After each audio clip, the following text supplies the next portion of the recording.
हमारे देश में 3000 जातियाँ हैं और उपजातियाँ 25,000 हैं और सब विलक्षण हैं। जहाँ इतना ज़्यादा वर्टिकल डिवीजन हो, वहाँ आप क्या उम्मीद करते हैं? कौन सा विकास, कौन सी हारमोनी और क्या, किस लिए हुआ ये सब? फिर मैंने थोड़ा खोजना और पीछे गया तो पता लगा कि एक साहब थे, मनु साहब, उनको किसने कहा कि वो मनुस्मृति लिखे? वो वैसे कोड ऑफ कंडक्ट, बिहेवियर कैसा होना चाहिए, व्यवस्था कैसी होनी चाहिए, ये सब चीज़ उसमें 12 अध्याय हैं। इसमें पहला ही अध्याय लोगों को बांटने वाले बात करता है, 4 वर्ण कर देता है। तो उनको किसने कहा? हालांकि एक जगह मैंने ये भी पढ़ा कि जो 4 वर्ण थे वो काम के हिसाब से अदला बदली कर सकते थे, लेकिन जब आज हम देखते हैं तो काम के हिसाब से अदला बदली नहीं हो पाती है। एक फौज में अधिकारी है, मान लीजिए कर्नल है और वो एससी है, तो फौज में है ना, तो उस तरह से क्षत्रिय हो गया कर्म के हिसाब से, लेकिन क्या माना जाएगा उसे क्षत्रिय? आज की डेट में नहीं माना जाएगा।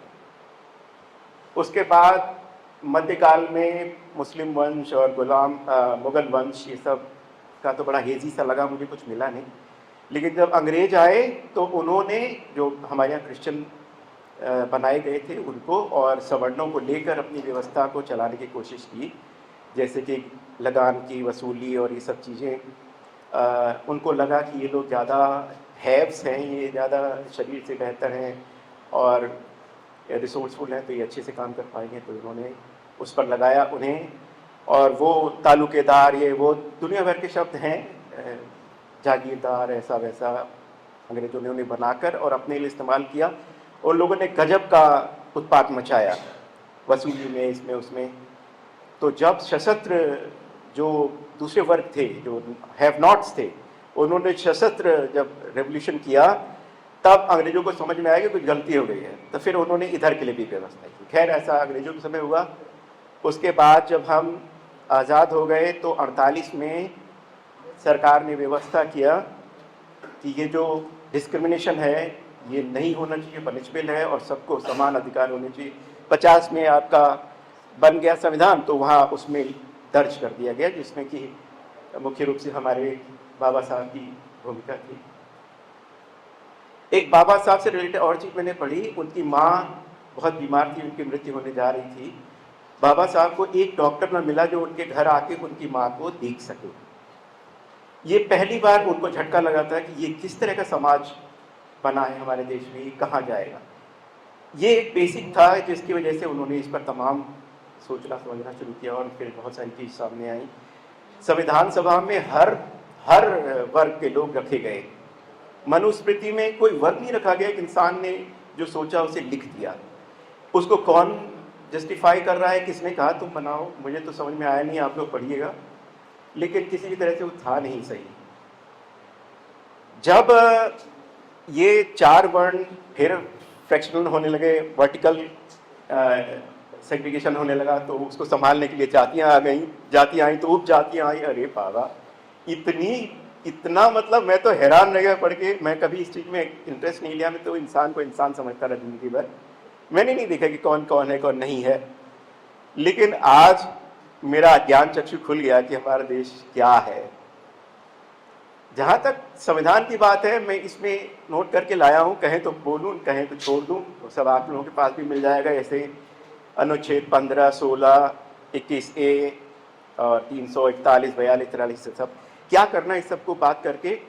लेकिन मुझे ये लगता है कि जैसे ये अभी बहुत अच्छी डॉक्यूमेंट्री थी ये, और मैंने शायद लाइफ में पहली बार इस तरह की डॉक्यूमेंट्री इतना अंदर तक जाके डिटेल लाना मैंने देखा है। बहुत कुछ मुझे समझ में आया। मैं हिंदुइज्म के बारे में ही सोचता था, लेकिन मैंने देखा कि और बाकी जो हैं वो भी इसी में रंगे हुए हैं, कहने के लिए कुछ भी कहें। हुआ क्या कि हिंदुइज्म जब बहुत समस्या में आने लगा तो उसमें से जैनिज्म, बुद्धिज़्म, सिखिज्म सब हट निकले कि भाई इनमें बहुत ज़्यादा वो हो गया है और इस बेहतर बनाना चाहिए धर्म को। लेकिन कुछ भी बने, जैसे आपका क्रिश्चियनिटी में भी प्रोटेस्टेंट आए और ये सब। मुझे नहीं लगता कि इन सब चीज़ों से या कॉन्स्टिट्यूशन से कोई फ़र्क पड़ने वाला है। लिखी इबारतों से कुछ नहीं होने वाला है। जब तक कि समाज का माइंडसेट नहीं बदलता है। आपको बताऊं, मैं विज्ञान का छात्र हूं, तो भ्रूण जो होता है गर्भ में, भ्रूण जो होता है वो काफी समय तक एक जैसा रहता है। इवन एनिमल्स का भ्रूण और ह्यूमन का भ्रूण में आप फर्क नहीं कर सकते। लोगों को तो छोड़ दीजिए, इंसानों की छोड़ दीजिए, जानवरों और ह्यूमंस के भ्रूण में आप फर्क बहुत समय तक नहीं कर सकते जब तक कि उनके अपेंडिजेस और ये सब चीजें ना आ जाएं। और यहाँ बात हो रही है कि हम एक कैसे हो सकते हैं, हम तो अलग अलग हैं। बाबा जी उसमें बोल रहे थे कि उनको तो मनाही है, ऐसा है वैसा है।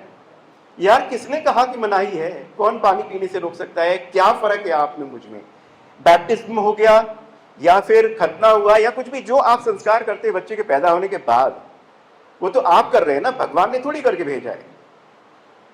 फिजियोलॉजी एक है, मॉर्फोलॉजी एक है, सब कुछ एक है। तो फिर इस तरह का मुझे लगता है कि कोई वर्ग रहे जो कि जिनका भला इसमें था कि धर्म को तकलीफ दे किसी तरह से और कठिन बनाया जाए, प्रैक्टिस करने में उसे और ज़्यादा वो करे जाए, तो उनका भला होगा, ऐसे ही कुछ रहा होगा। लेकिन आई अपोज ऑल दिस, मैं बहुत खिलाफत करता हूँ सब चीज़ों की जो डिस्क्रिमिनेशन करता है। सर ने कहा कि हम बनने जा रहे हैं महाशक्ति, developed, we can never be. मैं तो इस पर बोल रहा हूँ कि जाएगा और नियर, हम कभी नहीं हो सकते हैं, क्योंकि हम इतने स्वार्थी हैं, इतने हम डिस्क्रिमिनेशन करने वाले हैं, इतना हमारी कुत्सित सोच है कि हम कभी भी विकसित नहीं हो पाएंगे।